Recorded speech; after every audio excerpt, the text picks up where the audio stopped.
দুপুর গড়িয়ে গেল, তখনও তাদের তাঁবুতে ফেরার নাম নেই। বুড়োদের সন্দেহ হলো। শক্ত সমর্থ দুই ব্যক্তি ঘোড়া নিয়ে বেরিয়ে পড়ল ওদের খোঁজে। বুড়োদের সন্দেহ ছিল বিবিধ। আল হাকামের পালিয়ে যাওয়ার আশঙ্কা তো ছিলই, তার চেয়ে বেশি ছিল সুন্দরী ওই যুবতী অপহরণের শিকার হওয়ার।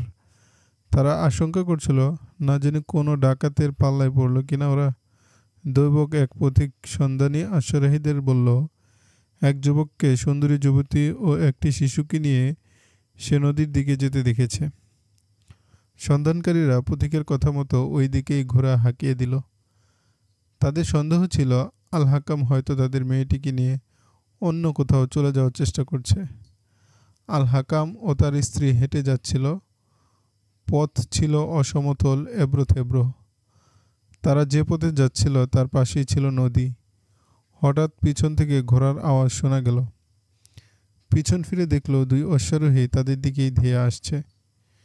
একটু অগ্রসর হলেই আল হাকাম তাদের চিনে ফেলল।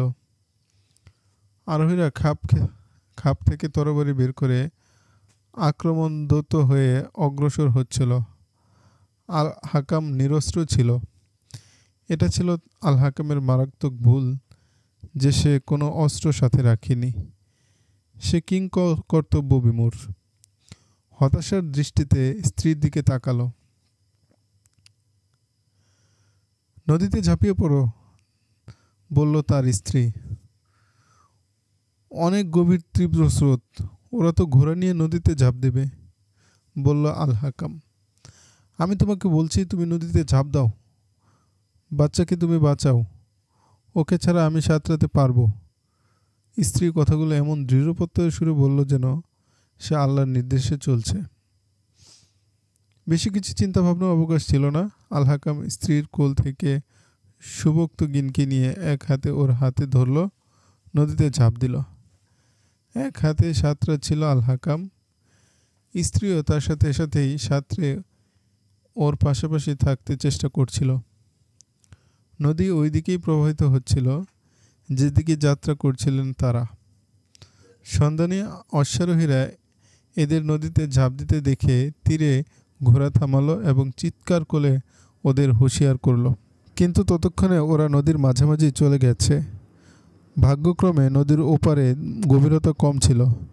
এক পা হাতে সাঁতরাতে সাঁতরাতে অবশ হয়ে আসছিল আল হাকামের হাত পা। শরীরের সমস্ত শক্তি দিয়ে সে নিজেকে ও শিশুকে পানির উপর ভাসিয়ে রাখছিল। এক পর্যায়ে অবস্থা এমন হলো যে আল হাকাম আর সাঁতরাতে পারছিল না। তার পা সোজা পানির তলদেশে তলিয়ে যাচ্ছিল। কিন্তু সে প্রাণপণ বাচ্চাকে ঊর্ধ্বে তুলে রাখতে শরীরের শেষ শক্তিটুকু প্রয়োগ করলেও বাচ্চা আর নিজের জীবনের আশঙ্কা দেখা দিল। প্রায় তলিয়ে যাওয়ার উপক্রম হলো আল হাকামের। হঠাৎ তার পা মাটি স্পর্শ করল। সে সোজা হয়ে দাঁড়িয়ে গেল। শুকর আল্লাহর, নদীর কূল যেন তাদের বাঁচাতে এগিয়ে এলো। গলা পানিতে দাঁড়িয়ে স্ত্রীকে দেখল সে। এখনও অনেক দূরে, তলিয়ে যাচ্ছে, আবার হাত পা ছুঁড়ে এগুতে চাচ্ছে। চিৎকার করে বলল আল হাকাম, দাঁড়িয়ে যাও, ওখানে পানি কম। কিন্তু ওর কানে যাচ্ছিল না সেই ডাক। আল হাকামও দাঁড়িয়ে থাকতে পারছিল না। স্রোতের তীব্রতায় শক্ত করে দাঁড়ানো অসম্ভব। আল হাকাম তবুও আগালো স্ত্রীর দিকে। ধরে ফেলল ওর চুলে। টান দিয়ে সোজা করতেই স্ত্রীর পা মাটি স্পর্শ করল। সেও দাঁড়ালো। স্বপ্নে দেখার মতো তাকালো বাচ্চা ও হাকামের দিকে, যেন মরতে মরতে বেঁচে গেল। মুখে কোনো কথা উচ্চারণ করা সম্ভব হলো না। নদীর এপারে এসে গেছে তারা। এখন আর পাকড়াও হবার ভয় নেই। পানি থেকে তীরে এসে হাত পা ছড়িয়ে বসে পড়ল স্ত্রী। আল হাকামও ছেলেটিকে কোলে নিয়ে শুইয়ে দিয়ে পা ছড়িয়ে বসল। ক্লান্ত, ভীষণ ক্লান্ত উভয়ে। শরীরে হাঁটার মতো শক্তি তাদের নেই। অনেকক্ষণ বিশ্রাম করে তীর থেকে অদূরে শহরের দিকে তারা অগ্রসর হলো। পৌঁছলো শহরে। এখানকার লোকগুলো তাদের দিকে তাকাচ্ছিল চিড়িয়াখানার আজব চিড়িয়া দেখার মতো। বেশভূষায় এরা এ শহরে নবাগত, তাই দেখছিল সবাই। অনুন্নত কাপড়ে আচ্ছাদিত আল হাকামের স্ত্রী, তার রূপই ছিল এদের দৃষ্টি কাড়ার পর কারণ। স্বামী স্ত্রী হাঁটছিল লক্ষ্যহীন গন্তব্যে। গলির যুবক পুরুষরা রূপসী এই যুবতী ও শিশুসহ আল হাকামের দিকে তাকিয়ে ঈর্ষান্বিত হচ্ছিল ক্ষণিকেই। চোখ ফেরাতে পারছিল না আল হাকামের স্ত্রী থেকে অনেক কামুক পুরুষ। আল হাকামের স্ত্রীর সৌন্দর্য তাৎক্ষণিক তাদের ফয়দা দিল। এক ধনাঢ্য ব্যক্তির আস্তাবলের নৌকরি পেয়ে গেল আল হাকাম। আস্তাবলের পাশেই একটি ঝুপড়িতে থাকতে দিল তাদের। স্ত্রীর ঝুপড়িতেই কোলের ছেলে নিয়ে সংসারের গোড়াপত্তন করল। বেশি দিন আর ঝুপড়িতে থাকা হলো না আল হাকিম পত্নীর। ডাক এলো মহল থেকে, তাকে নিয়োগ দেওয়া হলো মহলের পরিচারিকার পদে। পরদিন যখন আমিরের মহলে হাকামের স্ত্রী কাজের জন্য উপস্থিত হলো, তাকে এগিয়ে এসে নিয়ে গেল এক বয়স্কা মহিলা। মহিলা তাকে গোসল করালো এবং খুব দামি জরিদার শাহী জামা পরিয়ে দিল। জামার নকশায় বলে দেয় এটা মামুলি পরিধেয় বস্ত্র নয়, এটা এমনভাবে ডিজাইন করা আর কাপড় এত পাতলা যে শরীরের ভাঁজগুলো দেখা যায়। হাতে বাজু, গলা, বুকের অর্ধাংশ খোলা থাকে। হাকাম পত্নীর এসব কাপড় পরতে ভালো লাগছিল না। যাযাবর হলেও শরীর ঢেকে রাখতে অভ্যস্ত ছিল হাকামের স্ত্রী। মহিলাটা তাকে বোঝালো, আমাদের মালিক নোংরামি পছন্দ করেন না, তিনি পরিপাটি দেখতে অভ্যস্ত। এগুলোতে সেজে থাকলে তোমাকে দেখে খুশি হবেন। কাপড় গায়ে জড়িয়ে তাকে একটি আরশির সামনে নেওয়া হলো। আরশিতে নিজের প্রতিবিম্ব দেখে নিজেই নিজের সৌন্দর্যে মুগ্ধ হয়ে গেল। নিজেকে শাহজাদি মনে হতে লাগলো। তার চুল আঁচড়ে দেওয়া হলো, ছড়িয়ে দেওয়া হলো পিঠের উপর। মহিলা তার সারা শরীরে মন মাতানো সুগন্ধি ছিটিয়ে দিল। নতুন এই সাজে আল হাকামের স্ত্রীকে পরীর মতো মনে হচ্ছিল। দেরি না করে মহিলা তাকে নিয়ে গেল মনিবের সামনে। বিশাল এক সুসজ্জিত ঘর, মেঝেতে এমন কার্পেট সাজানো ঘর ঝলমলে আলো দেখেনি জীবনে যাযাবর যুবতী। আমির উমরার জীবন জীবিকার গল্পেই যা শুনেছে। আল হাকামের স্ত্রীকে দেখে আমিরের দৃষ্টি ওই শরীরেই আটকে রইল। ভূতে পাওয়ার মতো ওর দিকে তাকিয়ে রইল দীর্ঘক্ষণ। জল জল করে উঠল তার চোখ। নেশাগ্রস্তের মতো কণ্ঠে মহিলাকে বলল, তুমি যাও। মহিলা চলে গেল। আমির আল হাকামের স্ত্রীকে কাছে ডাকল, বসতে বলল, কিন্তু যুবতী বসল না। আমির দাঁড়িয়ে তার দুই বাজু ধরে নিজের দিকে আকর্ষণ করল, কিন্তু যুবতী মোচড় দিয়ে দূরে সরে গেল। তার বুঝতে বাকি রইল না পরিচারিকার কাজের কথা বলে আসলে তাকে কেন আমিরের কাছে নিয়ে আসা হয়েছে। শুনেছি তুমি যাযাবর মেয়ে, এখন তো দেখছি তুমি নিজেকে শাহজাদি মনে করছো। দেখো, আমি তোমার উপর কোনো হুকুম চালাবো না, তোমাকে উপযুক্ত এনাম দিব। আমার হেরেমে শাহজাদি হয়ে থাকবে। এ কথা শুনে যুবতী দরজার কাছ থেকে সরে গেল। আমিরের চেহারা আগুনের মতো লাল হয়ে উঠল। আমি সোনার দিনার ভর্তি থলিতে লাথি মেরে এখানে ফেরার হয়েছি, নিজেকে নিলামে বিক্রি করতে ইচ্ছুক নই। তা না হলে বিয়ে করে স্বামী নিয়ে নদী সাঁতরে কেন পালিয়ে এসেছি নিজের গোত্র ছেড়ে? আমার স্বামীকে তোমার 10 মেয়ে দিলেও আমি তোমার কাছে যেতে পারবো না। স্বামী থেকে হাত ধুয়ে ফেলল আর কি, বাচ্চার মমত্বও ভুলে যাও। এসো, আমার কাছে এসো। তুফানের মতো দ্রুত ঘর থেকে বেরিয়ে এলো হাকামের স্ত্রী। সোজা চলে গেল সেই ঘরে যেখানে ওর পরিধেয় কাপড়গুলো ফেলে এসেছিল। রাগে গর্জে উঠল আমির। ডাকলো বয়স্ক মহিলাকে। দৌড়ে এলো বয়স্কা মহিলা, আরও এক সেবিকা এবং হেরেমের 2 নারী। তারা মনিবের রাগত চেহারা দেখে হতভম্ব। হারামজাদি, শরমালে ভিন্ন কথা ছিল, কিন্তু ও আমাকে অপমান করে বেরিয়ে গেল। আমরা ওকে চুল ধরে নিয়ে আসছি, বলল এক খাদেমা। না, এই যাযাবর ভিখারিনীকে আমি এমন কঠিন শাস্তি দেব যা দৃষ্টান্ত হয়ে থাকবে বহুদিন। আমির দুজন বিশেষ প্রহরীকে ডেকে বলল, আমার আস্তাবলের পাশের ঝুপড়িতে যে হতভাগা থাকে ওকে আজ রাতে হত্যা করে ওর স্ত্রীকে আমার কাছে নিয়ে আসবে আর ওদের কোলের বাচ্চাটিকে বিক্রি করে দেবে। হেরেমের মেয়েরা পরস্পর চোখাচোখি করল। উভয়ই নির্বিকার। মনিব ক্ষোভে জ্বলছে। কোনো শাহজাদি না হলে না হয় এমন দেমাগ সহ্য করা যেত। হতভাগী এক যাযাবর ভিখারিনীর এত স্পর্ধা! যাও, সবাই এখান থেকে চলে যাও। গভীর রাতে আল হাকামকে হত্যা করে তার স্ত্রীকে অপহরণ করার চক্রান্ত করা হলো। বেলা অস্ত যাওয়ার পর আল হাকাম তার ঝুপড়িতে এলো। স্ত্রী নিজের কাপড়েই আমিরের রক্ষিতা যে পোশাক তাকে পরিয়েছিল তা খুলে ছুঁড়ে ফেলে এসেছিল সে।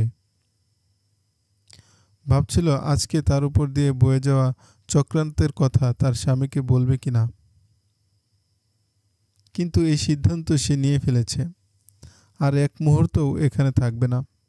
স্বামীকে নানাভাবে সে এখানে না থাকার বিষয়টি বোঝাতে পেরেছিল, কিন্তু ঘূর্ণাক্ষরেও তার এই ব্যাপারটি জানা ছিল না যে আজই স্বামীকে জীবিত দেখেছে।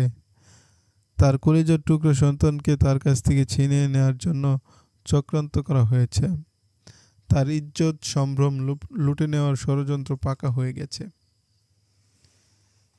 সে স্বামীর সাথে যুবতীর কথা শেষ করে তার সামনে খানা পরিবেশ করল। ঠিক এই সময় ঝুপড়িতে এক অপরিচিত মহিলা প্রবেশ করল। সে প্রবেশ করে ঝুপড়ির দরজা বন্ধ করে দিয়ে বলল, তাড়াতাড়ি খানা শেষ করে ছেলে এবং স্ত্রীকে নিয়ে এখনই শহর ছেড়ে পালিয়ে যাও, কোথাও দাঁড়াবে না। এই মহিলা ছিল আমিরের বিশেষ আস্থাভাজন দুই রক্ষিতার একজন। সে আমিরের চিৎকার শুনে খাস কামরায় প্রবেশ করে আল হাকামকে হত্যা ও তার স্ত্রীকে অপহরণের চক্রান্ত শুনে ফেলেছিল। সে আল হাকামের স্ত্রীকে এক ঝলক দেখেও ছিল। নিষ্পাপ এই মেয়েটির সম্ভ্রম ও তার নিরপরাধ স্বামী সন্তানের জীবন বাঁচানোর সিদ্ধান্ত নিল সে। আরও একজনকে সাথে নিল। নিজেদের দুরন্ত স্বপ্নময় কৈশোরের কথা মনে পড়ল ওদের। তাদেরও স্বপ্ন ছিল বিয়ে করে স্বামী সংসার নিয়ে সুখের ঘর বাঁধবে, কিন্তু টাকার বিনিময়ে এই লম্পট আমির তাদেরকে চার দেয়ালের ভেতর যৌন দাসীতে পরিণত করেছিল। নিজেদের রূপ যৌবন তারুণ্যের বিনিময়ে ওরা ভোগ করছিল বিলাসী জীবন। বিলাস উপকরণ ও ভোগ্যপণ্যের অভাব নেই এখানে। আমিরের হেরেমে ওরা দুজন নিজেদের ধূর্তামি, চাতুরিপনা, কূটকৌশলে আমিরের নষ্ট জগৎকে আরও সমৃদ্ধ করেছিল। নিজেদের প্রতিষ্ঠা করেছিল আমিরের ঘনিষ্ঠজন ও আস্থাভাজন রূপে। নিজেদের ধর্মীয় জীবন ও নারীত্বকে বিলিয়ে দিয়েছে এরা। হেরেমের চক্রান্ত আর কূট চালে ওরা সিদ্ধহস্ত। স্বয়ং আমির ছিল ওদের হাতের পুতুল।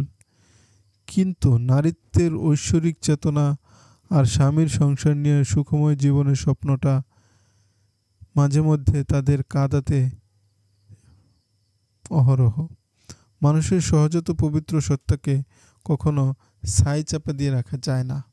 ওরা যখন দেখল একটি নিরপরাধ যুবতী, দুগ্ধপোষ্য নিষ্পাপ সন্তান ও বিদেশ ভুইয়ে অসহায় গরিব এক সৎ পুরুষ এক লম্পট আমিরের লাম্পট্যের শিকার খুন হতে চলেছে, তখন তাদের মধ্যে নিজেদের স্বপ্নময় যৌবনকে পঙ্কিলতায় ডুবিয়ে দেওয়ার প্রতিশোধের আগুন জ্বলে উঠল। কিন্তু প্রতিশোধের ব্যবস্থা করতে না পারলেও তারা দৃঢ় সংকল্পবদ্ধ হলো এদের জীবন বাঁচাবেই। আল্লাহ তাআলা রহমতের ছায়া বিস্তার করে আল হাকামের স্ত্রীকে সকল কলঙ্ক থেকে পবিত্র রেখেছিলেন। হাজারো বিপদের পরও এই যাযাবর মেয়েটির চরিত্রে সামান্যতম পাপের আঁচড় পড়তে পারেনি। নিজেরা আকণ্ঠ পাপে ডুবে থেকেও এই দু মহিলাকে আল্লাহ তাআলা আল হাকামের স্ত্রীর সম্ভ্রম রক্ষায় উসিলা বানিয়ে দিলেন। হয়তো এটা ছিল আল হাকামের স্ত্রীর পবিত্রতার পুরস্কার। আমার পক্ষে বেশিক্ষণ এখানে থাকা সম্ভব নয়, আর এর চেয়ে বেশি কিছু বলাও সম্ভব নয়। তুমি এখান থেকে তাড়াতাড়ি পালিয়ে যাও, এটাই আমার প্রত্যাশা। এই বলে মহিলা বেরিয়ে গেল। ঘটনার আকস্মিকতায় বিস্ময়বিষ্ট নেত্রে স্ত্রীর প্রতি তাকালো আল হাকাম। দিনের বেলায় আমিরের বাড়িতে যা ঘটেছিল স্বামীকে বলল হাকামের স্ত্রী।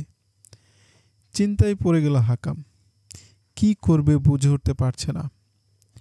স্ত্রী তাকে তাড়া দিল, উঠো, আগে এখান থেকে বেরিয়ে পড়ি। কিন্তু আল হাকামের মধ্যে পালানোর তাড়া নেই। সে বলল, এই মহিলাটি মনে হয় আমির বাড়ির সেবিকা। কেন সে আমাদের এখনই চলে যেতে বলল? আমি আমিরের সাথে দেখা করব।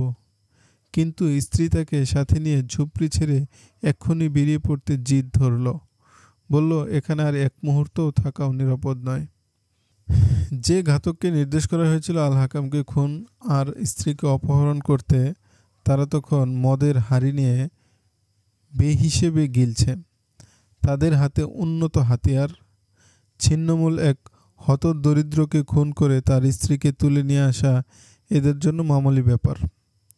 সন্ধ্যার আগেই তারা ঝুপড়িটা ভালো করে পরখ করে এসেছিল। কোনো বাধা বিপত্তি, আইন কানুনের ভয় ছিল না তাদের।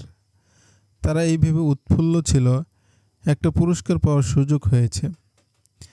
এরা মদ পান শেষ করে আল হাকামের ঝুপড়ির দিকে রওনা হলো।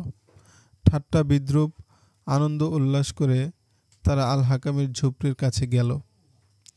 ঝুপড়ির দরজা বন্ধ ছিল। একজন অপরজনকে বলল, তুমি মহিলাকে ধরে ফেলবে, আর আমি মরদটাকে সাইজ করব। বন্ধ দরজা ধাক্কা দিতেই খুলে গেল। ঘরের ভেতরটা অন্ধকার। ওরা গর্জে উঠল, কে আছিস, বের হ। কিন্তু নিস্তব্ধ। ওদের হুঙ্কার ওদের কানেই ধ্বনিত হলো। অন্ধকারে হাতড়ে খোঁচাখুঁজি করল, কোনো মানুষজন পেল না। ঝুপড়ি ভুল হয়েছে ভেবে ওরা অন্যান্য ঝুপড়ি খুঁজে বেরিয়ে গেল। ততক্ষণে আল হাকাম স্ত্রী সন্তান নিয়ে শহরের বাইরে চলে এসেছে। আমাদের জন্য আল্লাহর জমিনও বুঝি সংকীর্ণ হয়ে গেছে, হতাশ কণ্ঠে বলল আল হাকাম।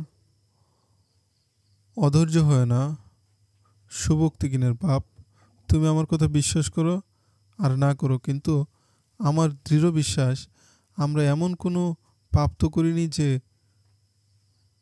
আমাদের কঠিন শাস্তি ভোগ করতে হবে। আমার কোনো সন্দেহ নেই যে আমি সেই কাঙ্ক্ষিত সন্তানকেই ভূমিষ্ঠ করেছি যার ইশারা আমি পেয়েছিলাম। তুমি একটি বদ্ধ পাগল, তোমার জন্যই আমাদের এই শাস্তি, ক্ষুব্ধ কণ্ঠে বলল আল হাকাম। সম্পূর্ণ একটা ভ্রান্ত বিশ্বাসে লিপ্ত রয়েছে তুমি। বিরাট উলি বুজুর্গ জন্ম দিয়ে ফেলেছ। এই বিশ্বাস দেমাগ থেকে দূর করতে না পারলে কপালে দুর্ভোগ শেষ হবে না। কোরআন শরীফকে তাবিজ মনে করো? তোমাকে বিয়ে করাটাই আমার ভুল হয়েছে। গরিবের বউ অসুন্দর হলেই শান্তিতে থাকা যায়। এখন আমি তোমাকে পাহারা দেব না পেটের আহার জোগাবো? আমার হেফাজত আমিই করব, তোমাকে কিচ্ছু করতে হবে না।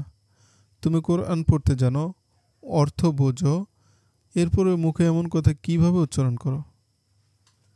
স্ত্রীর জবাবে কোনো কথা বলল না আল হাকাম। রাগে ক্ষোভে নিঃশব্দে ভাগ্যের মণ্ডপাত করছিল আল হাকাম। ইসলাম ও আল্লাহর রহমত থেকে সে নিরাশ হচ্ছিল। চলো ফিরে যাই। কোথায়? তোমাদের কবলিয়ায়। হয়তো ওখানে, নয়তো আশেপাশে পাওয়া যাবে তাদের, বলল আল হাকাম। ওখানে না গিয়ে বরং ঘোড়াওয়ালা মনিবের কাছেই চলো। আমার শরীর বিক্রি করে তোমাকে কারি কারি টাকা এনে দেব। তুমি আরাম বিছানায় শুয়ে শুয়ে খাবে আর আত্মপ্রসাদে মেতে থাকবে, এই ভেবে যে বউটা আমার সুযোগ্যই বটে। শুনে কোন ধাতের পুরুষ তুমি? দেখো, আমি আমার ছেলেকে তোমার মতো কাপুরুষ হতে দেব না, ক্ষুব্ধ বাঘিনীর মতো ক্ষিপ্ত কণ্ঠে বলল স্ত্রী। আগে তোমার ছেলে বাঁচুক সেই দোয়া করো, তারপর না হয় শাহানশাহ বানাবে, তিরস্কারের সুরে বলল আল হাকাম। আমার ছেলে বেঁচে থাকবে, দেখো একদিন ইব্রাহিমের মতো তোমাকে বলবে, আব্বু আমি যে জ্ঞান লাভ করেছি তা তোমাকে দেওয়া হয়নি, তুমি আমার হেদায়েতের মতো চলো, আমি তোমাকে কামিয়াবির পথ দেখাবো। স্বামী স্ত্রীর মধ্যে এক ধরনের আদর্শিক লড়াই শুরু হয়ে গেল। পুরুষালী উদ্বেগ আর হতাশা হাকামকে কাবু করে ফেলছিল। সেই সাথে স্ত্রীর মধ্যে বিরাজ করছিল নিজের স্বপ্নের প্রতি অবিচল আস্থা। স্বামীর বিরূপতায় ও স্বপ্ন পূরণের বিঘ্নতায় হতাশা তাকে বিব্রত করছিল, কিন্তু পূর্বাপর ঘটনা তাকে নিজের আত্মবিশ্বাসে আরও অবিচল করছিল। ফলে দুজনের দুই মেরুকরণে লাগামহীন হয়ে পড়ছিল ভাষা। পরস্পর বিতর্কের মাঝে পথ চলছিল তারা। এক পর্যায়ে চুপ হয়ে গেল আল হাকাম। সেই রাত থেকে আবার তারা যাযাবর জীবনে ফিরে আসে। ব্যতিক্রম এতটুকু যে আগে তারা থাকতো লোকালয় থেকে দূরে, আর এখন থাকে লোকালয়ে, শহরের উপকণ্ঠে, এখানে সেখানে। শহরে এটা ওটা করে পানাহার জোগাতে আল হাকামের তেমন কোনো বেগ পেতে হয় না, দিন কোনো মতে চলে যায়। 2 বছর এক শহরে থাকার পর আল হাকাম অন্য এক শহরে পাড়ি জমালো। স্ত্রী তার কাছে বায়না ধরল, এখন আর ভবঘুরের মতো এখানে ওখানে থাকা নয়, কোথাও স্থায়ী ডেরা তোলা। ছেলেকে কোনো মসজিদে পড়তে দিতে হবে, নয়তো ওরও আমাদের মতো এখানে সেখানে ঘুরে ঘুরে জীবন কাটাতে হবে। বছরখানেক আগে আল হাকাম ও তার স্ত্রী ছেলেকে কোরআন শরীফ পড়াতে শুরু করেছিল। মা লক্ষ্য করছিল তার ছেলে অন্য যাযাবর শিশুদের চেয়ে ভিন্ন। সে অন্য শিশুদের থেকে আলাদা চরিত্রের, কেমন যেন গম্ভীর, ভাবুক, কথা বলে বুদ্ধিদীপ্ত। অন্য বাচ্চাদের মতো বাজে জিনিসের বায়না ধরে না, কোনো জিনিসের জন্য জেদাজেদি করে না।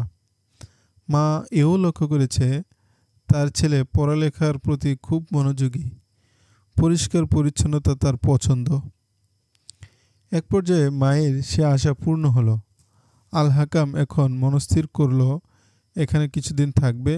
ছেলেকে নিয়ে মসজিদের ইমাম সাহেবের নিকট গেলে ইমাম সাহেব ছেলেকে মক্তবে ভর্তি করে নিলেন। ছেলেকে ইমাম সাহেব ছাত্র হিসেবে গ্রহণ করায় আল হাকাম ও তার স্ত্রী ইমাম সাহেবের যথাসাধ্য সেবা যত্ন করতে লাগল। প্রথম দিনের সবকে এই ইমাম সাহেব বুঝতে পারল এই ছেলে অন্য 10টি ছেলের চেয়ে ভিন্ন। একেবারে প্রাথমিক স্তরের পড়া সে বাবা মায়ের কাছেই শিখে ফেলেছিল। সাধারণত 5-6 বছরের শিশুদের যে ধরনের জ্ঞান থাকে, এ ছেলের তার চেয়েও অনেক বেশি মেধা ও প্রজ্ঞা তিনি দেখতে পেলেন। তাকে 2য় শ্রেণীতে বসিয়ে দিলেন। সেখানেও সে অন্যদের তুলনায় এমন কৃতিত্ব দেখালো যে ইমাম সাহেব ভাবলেন এ বাচ্চা অসাধারণ, অনন্য। এখানে শিশু সুভক্তিগিন প্রায় 4 বছর পড়াশোনা করল। সুভক্তিগিনের বয়স এখন 11। এর মধ্যে সে কোরআন শরীফ তর্জমা ও তাফসির সহ পড়ে ফেলেছে। বেশ কটি হাদিসের কিতাবও সে ইমাম সাহেবের বিশেষ তত্ত্বাবধানে এর মধ্যে পড়েছে। সুভক্তিগিনের জ্ঞান পিপাসা উস্তাদের জ্ঞান পরিধিকেও ছাড়িয়ে যেতে চায়। উস্তাদের কাছে সে এমন জটিল সমস্যা তুলে ধরে যেগুলোর সমাধানে উস্তাদেরও হিমশিম খেতে হয়। এমন জ্ঞানগর্ভ প্রশ্ন করে যা তাকে পেরেশান করে তোলে। উস্তাদ বুঝতে পারলেন এর জ্ঞান পিপাসা মেটানোর জন্য একে নিজের কাছে না রেখে বড় জ্ঞানীর নিকট কিংবা বড় প্রতিষ্ঠানে পাঠানো দরকার। সুভক্তিগিন একদিন ওস্তাদকে প্রশ্ন করে, উস্তাদজি, আমল ছাড়া এলেম পূর্ণ পায়? তরবারির জোরে আল্লাহ রাসূল সাল্লাল্লাহু আলাইহি সাল্লামের পয়গামের প্রসার ঘটানো কি জায়েজ? আমি যদি সারা দুনিয়াতে কোরআন হাদিসের পয়গাম ছড়িয়ে দিতে চাই তবে এই পদ্ধতি কি হওয়া উচিত? এ ধরনের দূরদৃষ্টিসম্পন্ন হাজারো প্রশ্নের মুখোমুখি হতে লাগলেন সুবক্তিগিনের ওস্তাদ। শিষ্যের ভবিষ্যৎ নিয়ে তিনি উদ্বিগ্ন হয়ে পড়লেন। অনেক ভেবে চিন্তে একদিন আল হাকামকে ডেকে তিনি বললেন, তুমি ছেলেকে বুখারা নিয়ে যাও। তিনি একজন বিজ্ঞ আলেমের ঠিকানা দিয়ে বললেন, তোমার ছেলের মধ্যে আমি এলেমের যে তৃষ্ণা দেখেছি তা নিবারণ করতে না পারলে ও পাগল হয়ে যাবে। শুধু জ্ঞান পিপাসাই নয়, ওর মধ্যে আমি সুপ্ত যে বীরত্বের লক্ষণ দেখেছি, ওকে যদি সমর বিষয়ে প্রশিক্ষণ দেওয়া হয় তবে এই ছেলে একদিন বিখ্যাত হবে। বর্তমানে চতুর্দিকে যুদ্ধ বিগ্রহ চলছে। মুসলমান রাজা বাদশাহরা পারস্পরিক হানাহানিতে লিপ্ত রয়েছে। এই সুযোগে কাফের বেদুইনরা মুসলমানদের বিচ্ছিন্ন করে গোলামে পরিণত করছে। এই ছেলে এসব নিয়ে গভীর চিন্তা করে। সাধারণত গরিবের ঘরে এমন মন মানসিকতার ছেলে মেয়ের জন্ম নেয় না। বড় কিছু আশা করাও গরিবের সন্তানের জন্য মানায় না। তবেও যদি ভাগ্য প্রসন্ন হয়, কোনো সুযোগ পায়, তবে এই ছেলে আল্লাহর জমিনে আল্লাহর শাসন কায়েম করে ক্ষান্ত হবে। মুশকিল হলো ওর মধ্যে দারুণ নীতিবোধ কাজ করে। নীতি আদর্শের উপর অটল থেকে জীবনে বড় কিছু করা বড়ই কঠিন। তবে নীতিবানের দ্বারাই বড় কিছু হওয়া সম্ভব। সুবক্তিগিন এমন এমন নীতি আদর্শের কথা বলে যা কখনো আমি তাকে বলিনি। হয়তো ওকে ওর জীবনে বহু ঝড় তুফান মোকাবেলা করতে হবে। নীতি নৈতিকতার কথা ওকে আমি বলেছি, বলল আল হাকাম। আমার এলেম কালাম বেশি নেই, তবে আমি ন্যায়ের প্রতীক, নওশেরওয়ার অধনস্থ বংশধর। আমি বাপ দাদা মুরব্বীদের কাছে যেসব ন্যায় নীতি ইনসাফের কথা শুনেছি সেসব আমি ছেলেকে বলেছি। তাছাড়া বাড়িতে সারাক্ষণ ওকে কোরআন কিতাব নিয়ে পড়তে দেখেছি। কিতাবাদি থেকেও সে আদর্শ বাণীগুলো রপ্ত করেছে। তুমি একে বুখারায় নিয়ে যাও। আমি একখানে চিঠি লিখে দিচ্ছি, ওখানে তোমার ভালো কর্মসংস্থানও হয়ে যেতে পারে। আর হ্যাঁ, একা যেও না, ওই পথটা খুবই ঝুঁকিপূর্ণ। পথে ডাকাত লুটতেরাজের খুবই উৎপাত। তোমার তেমন কোনো সহায় সম্পদ না থাকলেও তোমার স্ত্রী বড় রত্ন। এমন যেন না হয় যে এই বিদুষী মহিলাকে জীবনের জন্য হারিয়ে ফেলো। তাছাড়া এই ধরনের শিশু কিশোররাও খুব বেশি অপহরণের শিকার হয়। কাজেই কোনো বণিক দলের সঙ্গী হবে। কিছুদিন অপেক্ষা করো, বড় কোনো কাফেলা ওইদিকে গেলে আমিই তোমাকে খবর দেব। এসব বললেন মসজিদের ইমাম। এই যুগে দূরের কোনো সফরে ডাকাত লুটতেরাজের থেকে আত্মরক্ষার জন্য দল বেঁধে লোকজন সফর করত। এক দুজনকে পেলেই ডাকাত লুটেরা দল সর্বস্ব লুটে নিত। কখনো পুরো কাফেলা আক্রমণ করত ডাকাতেরা। অস্ত্রের মুখে ছেলে মেয়ে ও নারীদের অপহরণ করে গোলাম দাসী হিসেবে বাজারে বিক্রি করে দিত। যাদের দায়িত্ব ছিল লুটেরা ডাকাতদের আক্রমণ অত্যাচার থেকে নাগরিকদের নিরাপত্তা বিধান করা, সেসব আমির উমারারা ডাকাতদের কাছ থেকে সুন্দরী মেয়ে ও ছোট শিশুদের দাসদাসী হিসেবে কিনে নিত। এতে ডাকাত লুটেরারা উৎসাহ পেত। ইমাম সাহেবের আশঙ্কা ছিল যথার্থ। আল হাকামের স্ত্রী যেমন ছিল সুন্দরী, তার ছেলে সুবক্তিগিনের ছিল সুদীপ্ত বুদ্ধিদীপ্ত চেহারা। তার চেয়ে বড় কথা, ইমাম সাহেব বুঝেছিলেন এই ছেলের মা কোনো সাধারণ যাযাবর মহিলা নয়। তার ভেতরে অবশ্যই অসাধারণ গুণ রয়েছে যা অন্য মহিলাদের নেই। ভালো মা ছাড়া এ ধরনের শিশু জন্ম দিতে পারে না। সুবক্তিগিনের ভবিষ্যতের কথা চিন্তা করেই ইমাম সাহেব আল হাকামকে সতর্ক করেছিলেন। ইমাম সাহেব বুঝতে পেরেছিলেন ওর বাবার চেয়ে ওর মায়ের অবদান বিশেষ গুরুত্ব রাখে এক্ষেত্রে। স্থানীয় কোনো কাফেলার যাত্রার সংবাদ দীর্ঘদিনও পাওয়া গেল না। একদিন দেখা গেল ৩০০ জনের এক বিরাট কাফেলা নারী, শিশু ও বাণিজ্যিক পণ্য নিয়ে সমরকন্দ বুখারার দিকে যাচ্ছে। কাফেলার অধিকাংশ তলক সওদাগর মনে হলো। ছেলের ভবিষ্যতের দিকে খেয়াল করে আল হাকাম সওদাগর কাফেলার সাথে মিলে অভিষ্ট লক্ষ্যে যাত্রা শুরু করলো। সারাদিন বিরামহীন চলল কাফেলা। সন্ধ্যা ঘনিয়ে এলে একটি ময়দানে কাফেলা যাত্রা বিরতি করল। তাঁবু ফেলে রান্নাবান্না হলো। ক্লান্ত শ্রান্ত যাত্রীরা যে যার মতো গা এলিয়ে দিল ঘুমের কোলে। কয়েকজন তাঁবুর আশেপাশে পাহারায় নিযুক্ত হলো। তাদের হাতে তীর ধনুক, ঢাল, তরবারি। তখন রাত প্রায় অর্ধেক পেরিয়ে গেছে। হঠাৎ প্রহরীদের কানে ভেসে এলো অশ্বক্ষুরের আওয়াজ। সতর্ক প্রহরীরা ধনুকে তীর যোজানো করল। ক্রমে আওয়াজ নিকটতর হচ্ছিল। একসময় মনে হলো এক বিশাল সৈন্যবাহিনী এই দিকে ধেয়ে আসছে। হয়তো কোনো দিকে যুদ্ধযাত্রা করছে কোনো সৈন্যদল। আগন্তুকদের সংখ্যাধিক্য আন্দাজ করে প্রহরীরা কাফেলার শক্ত সামর্থ্য কয়েকজনকে জাগিয়ে দিল। অন্যরা তখনও ঘুমে অচেতন। জাগিয়ে তোলা ব্যক্তিদের মধ্যে আল হাকামও ছিল। ভাবসাব দেখে প্রহরীরা নিশ্চিত হলো আক্রমণ অবশ্যম্ভাবী।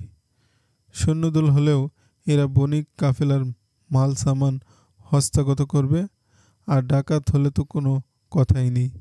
ওরা সংখ্যায় বহু, তাই তারা অশ্বারোহী দলের আক্রমণ আশঙ্কায় কাফেলার নিরাপত্তা নিয়ে ভীষণ চিন্তিত হলো।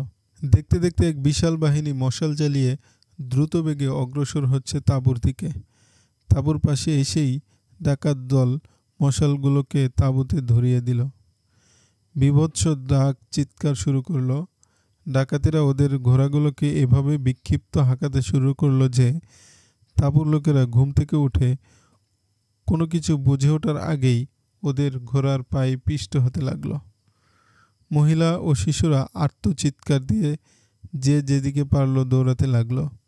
মহিলারা কোলের বাচ্চাকে বুকে চেপে পালাতে চেষ্টা করলো, কিন্তু ডাকাতদের তীব্র আক্রমণে কারো পক্ষেই নিরাপদ স্থানে যাওয়া সম্ভব হলো না। আল হাকাম ঘটনার আকস্মিকতায় স্ত্রীকে বগল দাবা করে টেনে একটা ঝোপের আড়ালে নিতে চেষ্টা করছিল, কিন্তু কিছু দূর যাওয়ার পর মনে পড়ল তাদের কলিজার টুকরা শুভক্তিগিন তাদের সাথে নেই।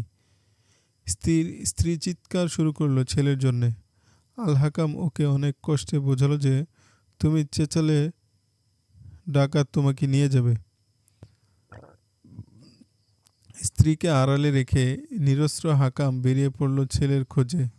এদিকে তখন ডাকাত দল ঘোড়া থেকে নেমে দু হাতে ধন সম্পদ লুটে মেয়ে ও শিশুদের বেঁধে এক জায়গায় জড়ো করছে। কাফেলার লোকদের আর্তচিৎকার, মহিলাদের ক্রন্দন কল রোল আর শিশুদের আর্তনাদে ময়দানে কিয়ামত নেমে এসেছে। ডাকাতদের প্রতিরোধ করার সামর্থ্য তাদের নেই। তীব্র আক্রমণে প্রহরী দলের সবাই নিহত হয়েছে প্রতিরোধকারীরাও। পুরো কাফেলা এখন ডাকাতদের কবজায়। সব মাল সামান, নারী, শিশু, উট, ঘোড়া ডাকাতরা নিয়ে চলে গেল। রাত পোহালো।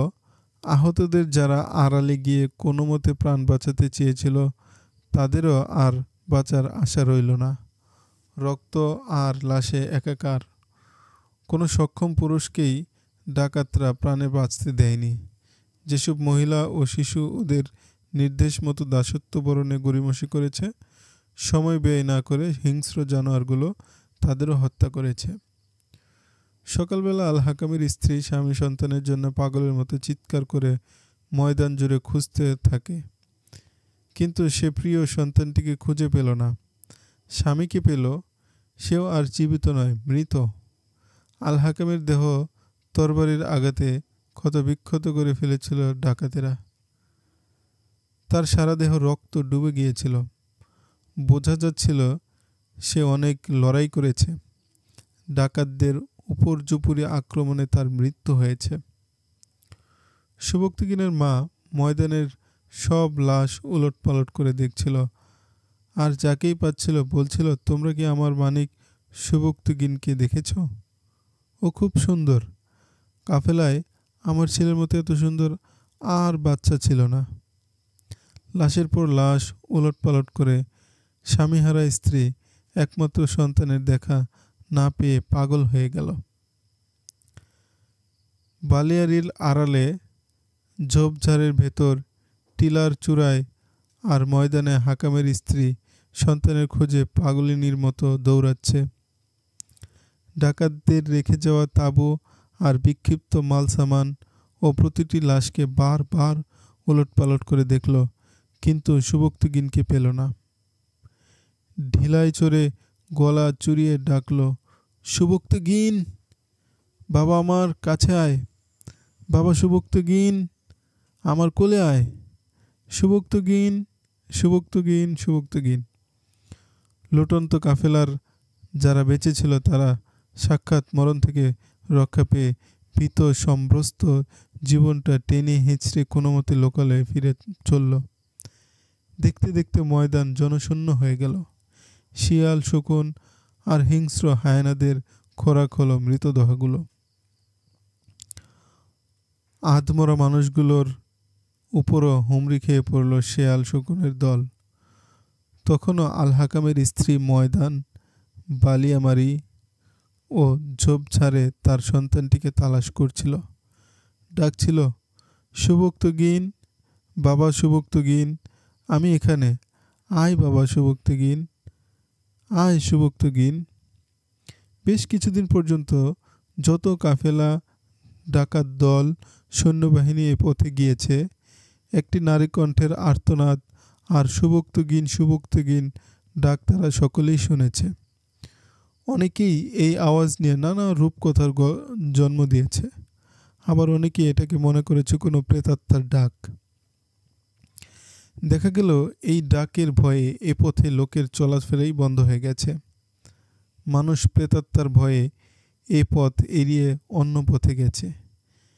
কেউ সাহস পাচ্ছে না এ পথে চলতে। যদিও সুবক্তগিনকে ডাকা কোনো নারী কণ্ঠ এখন আর ওই ঢিলা থেকে ভেসে আসে না, তবুও ঢিলার দিকে ভয়ে কেউ তাকাচ্ছেও না। আল হাকাম নিহত হয়েছে।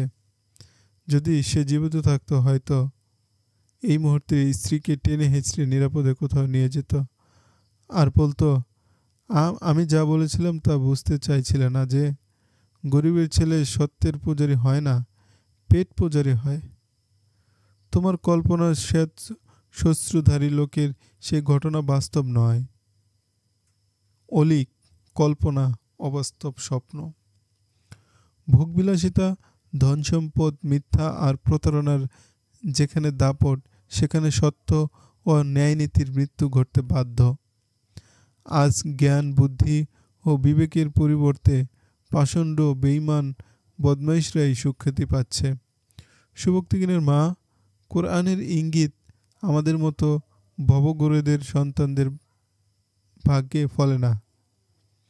স্বাদ হোক আর আকাঙ্ক্ষা হোক, কল্পনা হোক আর বাস্তবই হোক, জনমানবহীন বিজন প্রান্তরে আল হাকামের স্ত্রীর সুবক্তগিন, সুবক্তগিন আওয়াজ আর কেউ শুনল না। ইতিহাসের পাতা থেকে অন্ধকারে চলে গেল সুবক্তগিনের মায়ের আহাজারি ও কান্না।